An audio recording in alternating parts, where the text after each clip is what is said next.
Olá, seja muito bem-vindo, seja muito bem-vinda a mais um estudo do livro Missionários da Luz. Hoje nós vamos iniciar o capítulo 9, Mediunidade e Fenômeno. Nós vamos ver a primeira parte. Antes vamos recordar, de maneira geral, que livro é Missionários da Luz. É o terceiro livro da série A Vida no Mundo Espiritual. É uma série escrita por André Luiz. O primeiro livro dessa série é muito famoso, que é Nosso Lar, e o segundo, também muito famoso, Os Mensageiros. Qual é o tema desse livro, Missionários da Luz? É mediunidade. E o assunto desse livro? André Luiz está acompanhando o Alexandre, que é o orientador de um grupo de encarnados que está em desenvolvimento mediúnico. Nos capítulos anteriores, nós vimos que Alexandre está prestes a fazer uma palestra destinada basicamente a encarnados.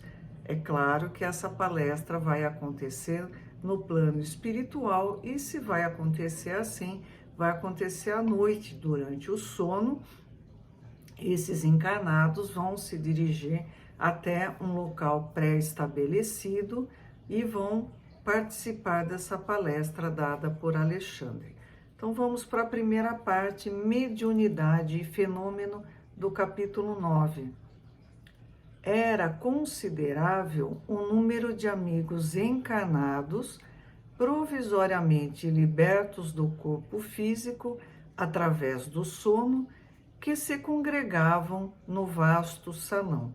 A gente viu anteriormente que eles estão num centro espírita, que é o local mais fácil.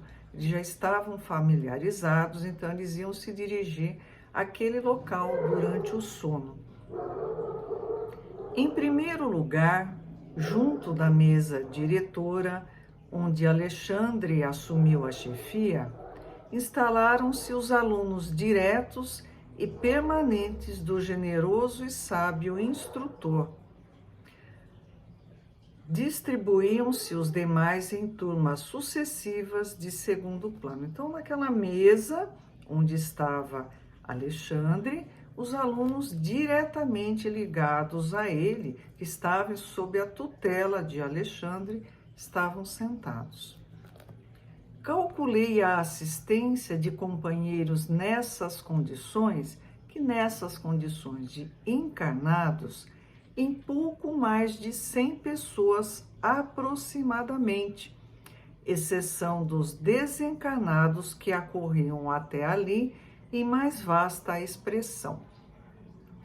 Muitas pessoas devem estar pensando, poxa, mas então o encarnado pode, durante o sono, participar de cursos? Pode sim. Ele pode participar desses cursos de aprendizado, ele pode participar de trabalhos desenvolvidos pela espiritualidade para auxiliar o seu próximo. Ele pode ocupar essas quase 6 a 8 horas por dia, ele pode utilizar de maneira ótima. Ele não precisa perder esse tempo ficando assim preso a atividades materiais. Ele pode se dedicar a estudo e ao trabalho. Então, tinham mais ou menos 100 encarnados nesse local e mais ainda desencarnados. Além do grupo do irmão Francisco. Quem que é esse irmão Francisco? No capítulo 7, nós vimos que quando Alexandre vai socorrer um encarnado que está passando por um problema gravíssimo de saúde, ele pede ajuda desse irmão Francisco, que está sendo assessorado por um grupo de espíritos desencarnados, E o irmão Francisco pediu se ele poderia participar dessa palestra. Alexandre falou que ia ser bom, Então, além do grupo do irmão Francisco, que trouxeram os tutelados, outras associações da mesma natureza compareciam com os seus pupilos, interessados em novas instruções. Então, nós temos Alexandre, os espíritos ligados a ele em atividades de aprendizado, os encarnados e vários grupos de desencarnados que estavam interessados no processo de aprendizado. Observei, porém, uma particularidade, isso é André Luiz contando.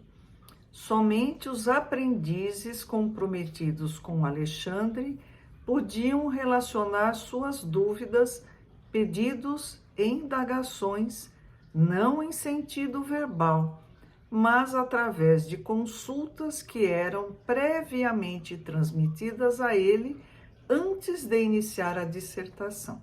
Então, assim, para otimizar o tempo, para evitar coisas inúteis, perguntas que iam desviar muito o foco da atenção, eles compactaram o tempo, agilizaram e resolveram aproveitar da melhor maneira possível. Então, como é que eles fizeram? Os espíritos ligados diretamente a Alexandre mandavam para ele, né, essas consultas, essas dúvidas, né? E Alexandre reunia isso, nós vamos ver como é que é melhor depois. Mas os outros poderiam ouvir e aprender, mas nada de ficar perguntando na hora. Não sei se já aconteceu com vocês, às vezes em algum curso, alguma palestra, a pessoa está falando de tijolo, um outro quer saber de abobrinha ou de abacate, desvia totalmente o assunto. Aí se perde um tempo terrível, um tempo que poderia ser melhor utilizado. Não que abobrinha e abacate não sejam importantes, mas naquele momento o foco é tijolo. Então, para evitar que fiquem as pessoas, né, viajando na maionese, tempo tem que ser muito bem utilizado. Então, eles iam fazer as perguntas antes, Alexandre ia saber dessas perguntas antes de iniciar a palestra. Atendendo-me à curiosidade, Sertório, quem é Sertório? É um auxiliar direto de Alexandre, que se mantinha a meu lado, explicou atencioso. Há muitas escolas desse gênero para os encarnados que se dispõem a aproveitar os momentos de sono físico. Então, uma dica para a gente, antes da gente se recolher para dormir, na nossa prece, nós podemos pedir que, se houver permissão, que nós façamos parte de um grupo de estudo para que a gente aprenda e caminhe na nossa evolução espiritual.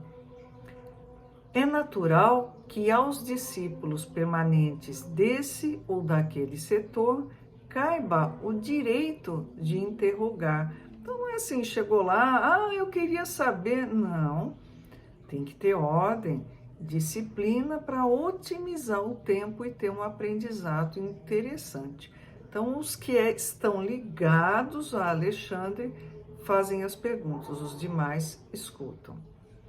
Como vemos, não há particularismo. Então, não é que eles eram privilegiados, mesmo porque os aprendizes de comparecimento eventual terão direitos outros, por sua vez, nos núcleos a que pertencem. Então, vamos supor que eu fizesse parte do grupo do Alexandre, nessa palestra eu teria o direito de fazer as minhas perguntas e saber mais. Se eu fosse de um outro grupo, eu não teria o direito de fazer as perguntas. Mas que sacanagem, que privilégio. Não, é que quando eu fosse no meu grupo, aí quem teria esses direitos seria eu e os outros apenas ouviriam. Satisfeito pelo esclarecimento, indaguei. Qual é o tema da noite? Há programa pré-estabelecido? Então, André Luiz, que tinha sido médico, tinha já adquirido a disciplina do estudo, né, de saber que ter um tema, um assunto era importante. Ele falou, e qual que é o tema de hoje? Sertório respondeu assim, há sempre plano organizado para o trabalho, respondeu. Contudo, os temas são improvisados por Alexandre, depois de receber as indagações e consultas dos frequentadores habituais. O orientador examina atentamente as questões suscitadas pela maioria e fornece instruções de modo a satisfazer igualmente aos assuntos com minoria de interessado. Então, ele faz um arrazoado das dúvidas e fala tanto para aquele tema que apareceu em várias pessoas, como aqueles menores, mas que são importantes também. E poderá informar quanto ao tema provocado pela maioria dos aprendizes nesta noite? Creio que se refere à mediunidade e ao fenômeno em geral. Então, um tema extremamente importante, interessante, mediunidade. Nos próximos vídeos a gente vai entender melhor sobre esse tema tão assim que chama muito a nossa atenção. Compartilhem esse vídeo, divulguem, vamos fazer essa mensagem do Espiritismo circular por um número cada vez maior de pessoas. Muito obrigada e até a próxima.